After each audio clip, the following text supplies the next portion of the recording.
அண்மையில் Leon masters chess சாம்பியன்ஷிப்பை 10வது முறையாக வென்றவர் விஸ்வநாதன் ஆனந்த். சமீபத்தில் எந்த மாநிலத்தின் முதல் பெண் தலைமைச் செயலாளராக சுஜாதா சவுனிக் ஆனார்? மகாராஷ்டிரா. அண்மையில் பன்னாட்டு கிரிக்கெட்டிலிருந்து ஓய்வு பெறுவதாக அறிவித்த டேவிட் வார்னர் சார்ந்த நாடு ஆஸ்திரேலியா.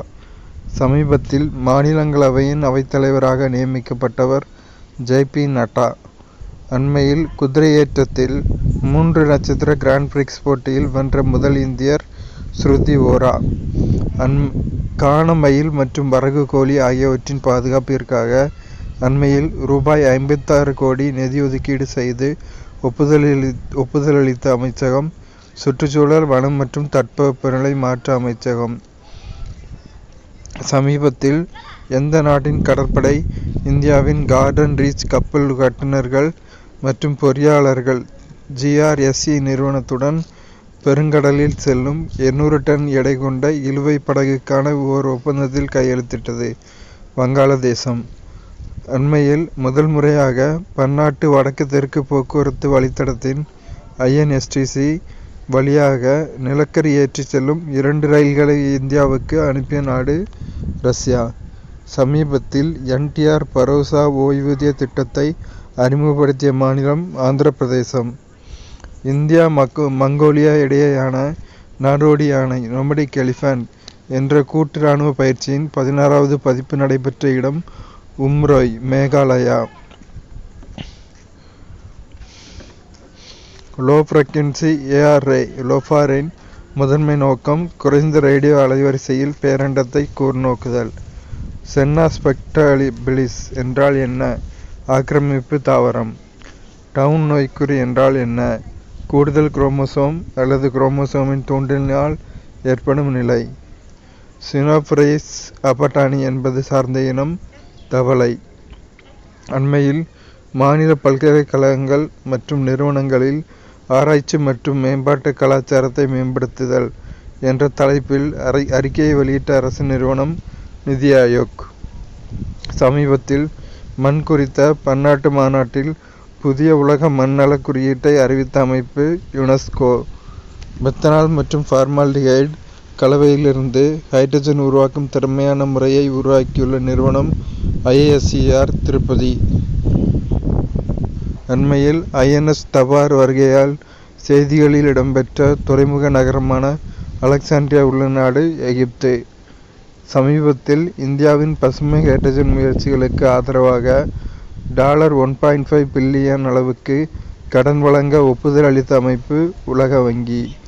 அண்மையில் விண்வெளி ஆய்வு மற்றும் ஆராய்ச்சி நிறுவனம் SERA எந்த நாட்டை மனிதனை விண்வெளிக்கு அனுப்பும் பயண திட்டத்துக்கான கூட்டாளர் நாடாக அறிவித்தது? இந்தியா.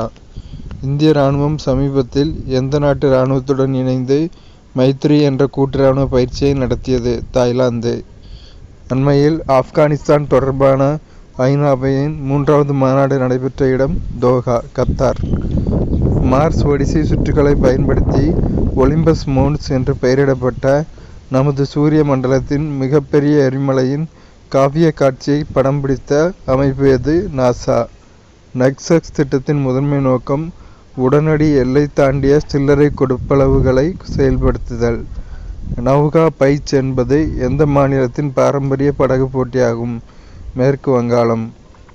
தொல்பொருள் ஆராய்ச்சியாளர்களால் சுமார் 41,000 ஆண்டுகள் பழமையான தீக்கோழி கூடு எந்த மாநிலத்தில் கண்டுபிடிக்கப்பட்டு உள்ளது? ஆந்திர பிரதேசம். டியான்லாங் 3 என்ற விண்வெளி ஏவுகலத்துடன் தொடர்புடைய நாடு சீனா. சமீபத்தில் இந்திய கடற்படைக்கு medium range microwave obscurant chaff rocket MRMOCR என்ற ஏவுகணையை வழங்கிய அமைப்பு DRDO.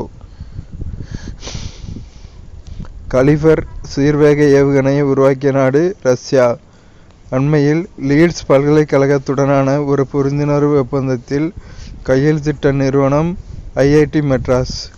சமீபத்தில் இஸ்ரோவின் வணிக பிரிவான நியூஸ்பேஸ் இந்தியா லிமிடெட் NSIL உடன் $18 மில்லியன் மதிப்பிலான புரிந்துணர்வு ஒப்பந்தத்தில் கையெழுத்திட்ட நாடு ஆஸ்திரேலியா. காசநோய் தொற்று மற்றும் சிகிச்சையை ஆய்வு செய்வதற்காக ஒரு புதிய 3D நீரேறிய கழிவளர்ப்பு அமைப்பை வடிவமைத்துள்ள நிறுவனம் இந்திய அறிவியல் கழகம். நிலவின் இருள் பட மாதிரிகளை வெற்றிகரமாக சேகரித்து அதை மீண்டும் பூமிக்கு கொண்டு வந்த முதல் நாடு சீனா. ஜம்மு அண்ட் காஷ்மீரில் பாயும் எந்த ஆற்றின் மீது ரேட்டில் மின் உற்பத்தி திட்டம் அமைந்துள்ளது? செனாப்.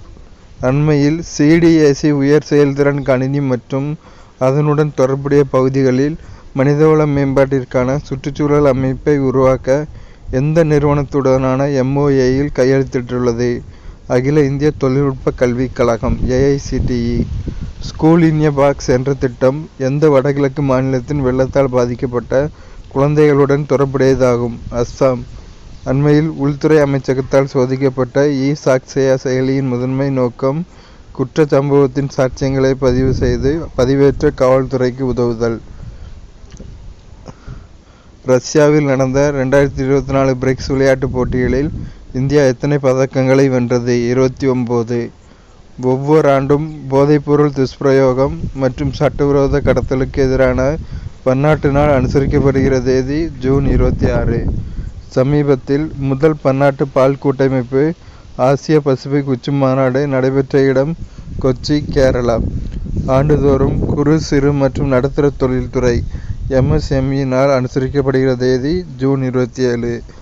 அம்புபச்சி மேளா என்பது எந்த மாநிலத்தில் கொண்டாடப்படும் ஒரு விழாவாகும்? அஸ்ஸாம்.